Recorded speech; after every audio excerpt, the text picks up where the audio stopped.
semuanya, perkenalkan saya Sabina Rizky Amalia P dari Program Studi Teknik Sipil dengan NIM 241910301105.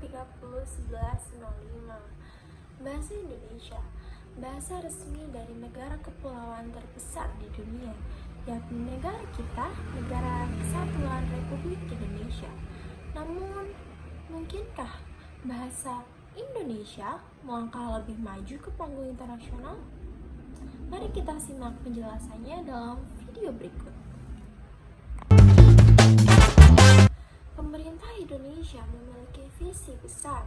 Target Kementerian Pendidikan dan Kebudayaan Indonesia adalah menjadikan bahasa Indonesia menjadi bahasa pengantar di Asia Tenggara dan pada 2045 menjadi bahasa resmi di PBB, bergabung dengan 6 bahasa lainnya yakni Inggris, Prancis, Spanyol, Mandarin, Rusia, dan juga Arab.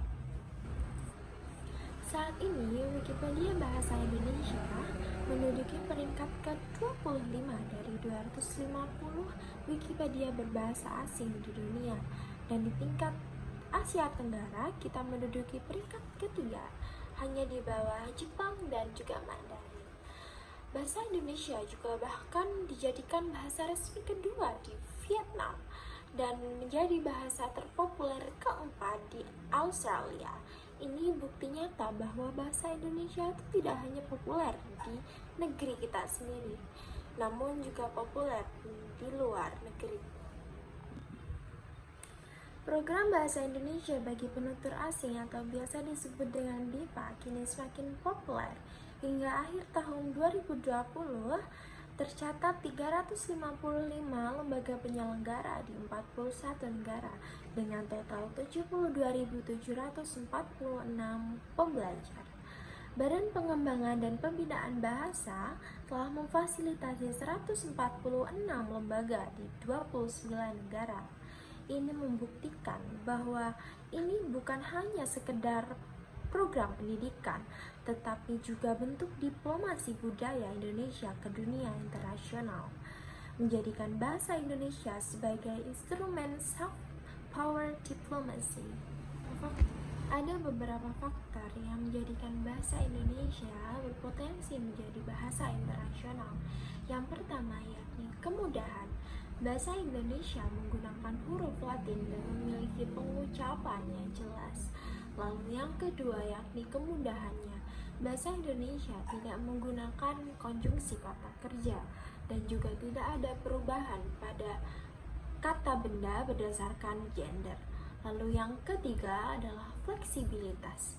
Bahasa Indonesia mampu mengadopsi bahasa istilah-istilah modern. Lalu yang terakhir yakni netralitas. Bahasa Indonesia relatif bebas dari politik historis. Pakar bahasa mengatakan bahwa bahasa Indonesia memiliki keunikan karena merupakan sebuah bahasa yang direncanakan untuk menyatukan bangsa.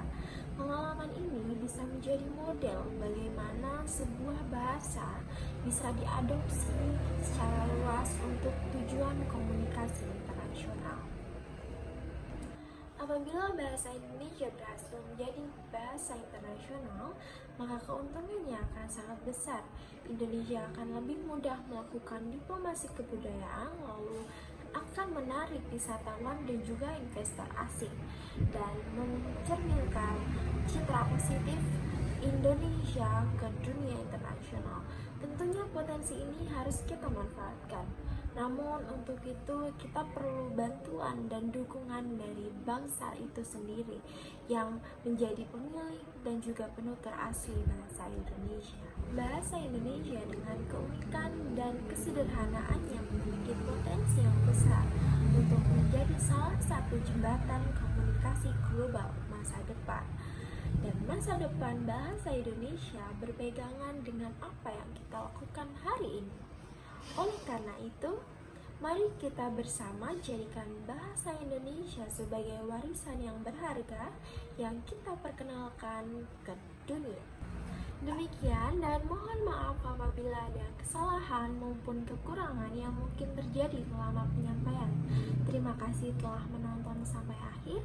Sampai jumpa semuanya.